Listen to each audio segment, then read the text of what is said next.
Hi, my name is Robert Ridley, and today we will be talking about tort law. What is tort law? Tort is defined as an act or omission that gives rise to injury or harm to another and amounts to a civil wrong for which one can be liable. There are two types of tort law: intentional tort and unintentional tort.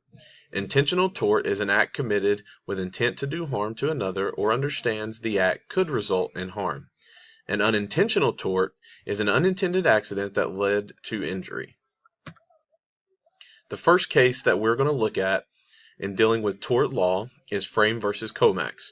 In this case, the student was an 8th grade student, and the student had been redirected twice during the spelling test. The teacher then asked on the third time the student to leave the room. The student finally responded to the teacher by slowly standing once the teacher had approached the desk. The teacher simultaneously grabbed the student by the arm to assist him out of the classroom. The combined actions threw the student off balance and caused him to stumble backwards down the aisle, where he hit the podium and eventually came to a halt against the blackboard. In this case, the court found that although Comax committed a battery, he was justified in doing so. The student's actions were apparently sufficient to provoke the teacher to forcefully remove the student from the classroom. Moreover, the court found it was necessary for the teacher to remove the student not only to maintain order, but also to facilitate the learning process. In this case, reactive measures, we would address this with all of our faculty and staff, and if a situation required physical contact, they would be trained and or are trained on how to handle that process. Some proactive measures is to obviously continue the training that we do, and also to review our policies and procedures every year in dealing with specific situations within the classroom. We do have policies and procedures in place that we do follow, but continuing to educate, especially our new teachers on an annual basis, is necessary. Ethics-wise, teachers have the ability to make the best judgment call in order to maintain an environment conducive to learning. The next court case that we will look at is Flanagan versus Canton. In this court case, Flanagan was a middle school student at Canton Middle School. Flanagan was participating in gym class, and on that particular day, the teacher noticed that the class was getting rowdy and out of control. So the teacher ended class a few minutes early to go over proper behavior and classroom procedures, and what is expected during activity.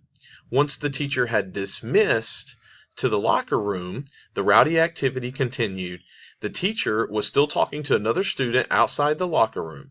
During this time, Flanagan, the student, was pushed from behind, causing him to sustain some serious personal injury. The court recognized that although a school has a duty to adequately supervise its students, it is not an insurer of those students' safety. Court pointed out that the school is only liable for foreseeable injuries sustained by a student that were caused by inadequate supervision. The court ultimately decided to side with Flanagan and reasoned that because the students were misbehaving the day of the incident, the teacher owed a greater duty to supervise the students, especially because their conduct was foreseeable. Reactive measures. The measures that would have occurred would have been similar except for the supervision. The class would have been stopped early, and an explanation of proper behavior and expectations would be revisited.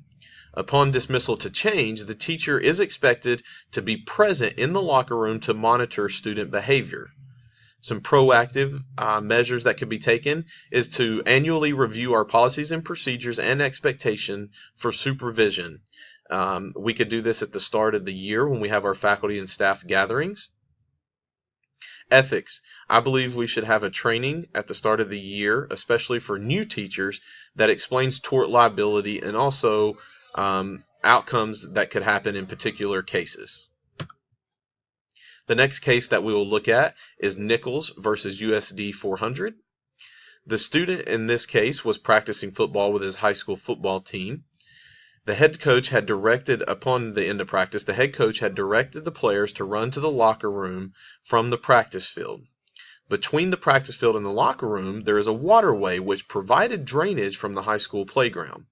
As the player ran to the locker room, he passed through the waterway and stumbled forward. Catching his balance, he continued on to the locker room. Once he sat down in the locker room, he felt pain in his back. The student then brought suit against the Unified School District, alleging that the coach was negligent in requiring the player to run to the locker room in the dark, failing to properly supervise the players. The district court granted summary judgment in favor of the school district based upon the discretionary function and recreational use exceptions to the Kansas Tort Claims Act KSA 75-6104 and the Land and Water Recreational Areas Act KSA 58-3201. Some reactive measures. The measures that would have been taken at our school are very similar to that of the coach in this case. Students are often asked to jog off the practice field daily, with the coaches following behind to supervise. Some proactive measures in this case, the coach at the beginning of each season could make notice at his parent and athlete meeting, could make notice of the waterway and instruct the players on how to cross properly and to use caution when crossing that particular area, or if there is other obstructions in the way, properly teaching them how to cross that obstruction or how to use the proper caution necessary to get to the locker room safely. Ethics. Our school athletic director could include in his yearly coaches meeting under student safety that is, the coach needs to take responsibility to make sure that they're informing their players of any areas that caution should be used. The next case that we will look at is Mosley versus Portland School District number 1J. In this personal injury case, the student brought action against the school district for injuries sustained in a fight on school grounds during lunch. The student claimed that the school was negligent in 4 ways. Number 1, failing to exercise proper supervision of students. Number 2, failing to provide proper security and sufficient security personnel for protection of students when the defendant knew the students carried weapons to school. Number 3, failing to prevent weapons from being carried into the school building. And number 4, failing to stop the attack before a weapon was used. The court ruled in favor of the school district that it had not been negligent in any respect claimed by the student.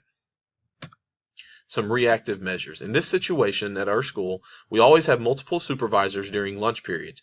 We always have one teacher, a counselor, and an administrator, and our SRO officer present during all lunches.